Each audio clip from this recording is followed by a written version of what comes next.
Mejoras. Do it! Just do it! Yes! Yes! Yes! Yes! En cuanto a mejoras, hay como 3 equipos que destacan, que así que se conoce que van a traer paquetes de mejoras porque se ha dicho. Entonces, el primero de ellos es Aston Martin, el otro es McLaren y luego Red Bull, que sí que va a traer un paquete de mejoras, aunque no es tan significativo. Sí que hay declaraciones de Helmut Marko ahí diciendo ¡vamos a traer un paquete de mejoras!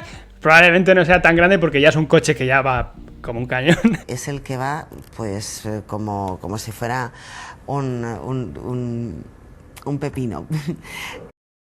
Va como un tiro, está súper balanceado y ya probablemente se van a centrar más en el año que viene, pero Red Bull va a traer cosas para este GP. En cuanto a McLaren, bueno, con todo este problema de que ya comentamos con Norris, ¿no? De que el coche en curva lenta no se comportaba muy bien, que tenía que hacer como las trazadas más en V en vez de NU, que no estaba del todo cómodo. Entonces se prevé que van a traer mejoras en cuanto a mejorar el balance del coche en esta curva lenta. Sobre todo esto es muy importante para este GP de Singapur, por eso las van a traer aquí. Y luego ahora ya nos centramos en Aston Martin, donde van a traer una actualización del alerón delantero que ya trajeron, como que separaron los paquetes de mejoras, ¿sabes? O sea, trajeron algo en Zandvoort, luego Monza estaba en medio un poco, pues molestándoles porque ya sabían que no iban a brillar. De hecho, de diversas fuentes he leído que el coche ni siquiera, o sea, que fue como un paso para atrás Monza para ellos, como que no trajeron todo lo que habían traído para Zandvoort porque no les iba a beneficiar mucho. Entonces ahora para Singapur como que ya full pack. Entonces traen todo el front wing nuevo, que puede también un poco estar de acuerdo con la nueva normativa que comentamos de la FIA, que luego la comento, y mejoras en el alerón trasero un poco bueno, una continuación de lo que ya vimos en Zandvoort. Entonces, para Zandvoort trajeron sobre todo el cambio principal era un alerón trasero que le llamaron más adaptable, y con esto me refiero a que, por ejemplo, es más versátil a los cambios que se hacen particulares para cada circuito. Es decir, en Monza, por ejemplo, bueno, estoy aquí mostrando la aleta o la cubierta del motor, la zona de cubierta del motor y la aleta que trajo Aston Martin para Zandvoort.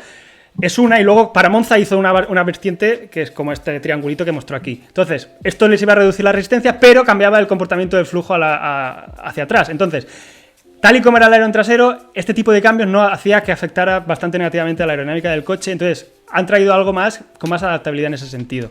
Entonces, los cambios van a venir un poco en esta dirección, en buscar el mejor balance, porque luego vamos a entrar, Singapur es donde se prevé, o donde uno de los puntos que tenía Aston Martin marcado en el calendario.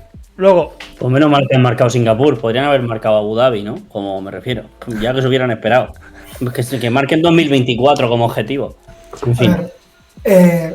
Desde Aston Martin también se ha comentado el hecho de que su intención es durante esta segunda mitad de la temporada ir lo suficientemente fuertes como para poder recuperar la segunda posición en el campeonato de constructores.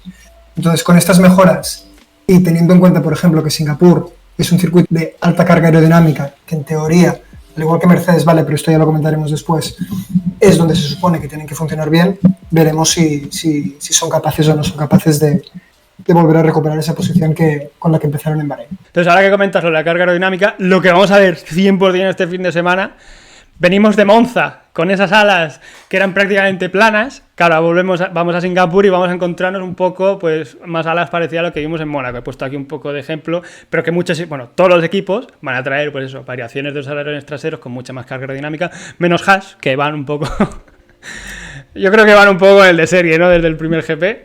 Sí. Pero bueno, que esto va a ser un poco los cambios particulares de cada equipo que vamos a encontrar. Y luego el último tema, que es destacable, y es ya lo comentamos hace un par de GP, esta nueva normativa de la FIA, que iba a tener mucho más control sobre el tema de la flexibilidad de los front wings, que decía que muchos equipos estaban beneficiando del hecho de que cuando tú aumentas la velocidad, la carga aerodinámica hace que el alerón flecte, es lo que estoy mostrando en la parte de abajo, flecte un poco, el ángulo cambie, entonces generas menos resistencia y mejoras tu velocidad. Entonces, en la normativa que la estoy poniendo aquí, esto está prohibido básicamente, todas estas partes aerodinámicas tienen que ser fijas y estar bien sujetas, no se permite este tipo de cosas. Entonces, he puesto aquí la foto del Red Bull, por ejemplo, en aceleración, que podéis ver cómo el lado izquierdo está más bajo y luego cuando frena, el lado izquierdo sube un poco. Creo que se ve bastante claro de cómo hacen este uso de este fenómeno, de la aeroelasticidad, sí, si queremos ser más técnicos.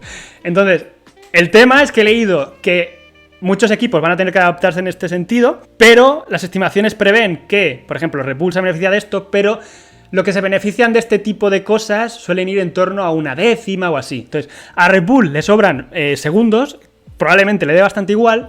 El tema va a ser a qué equipo de la zona media le puede llegar a afectar este tipo de cambios más, porque sí que son equipos que están bailando más menos una décima, 2 décimas en función del circuito.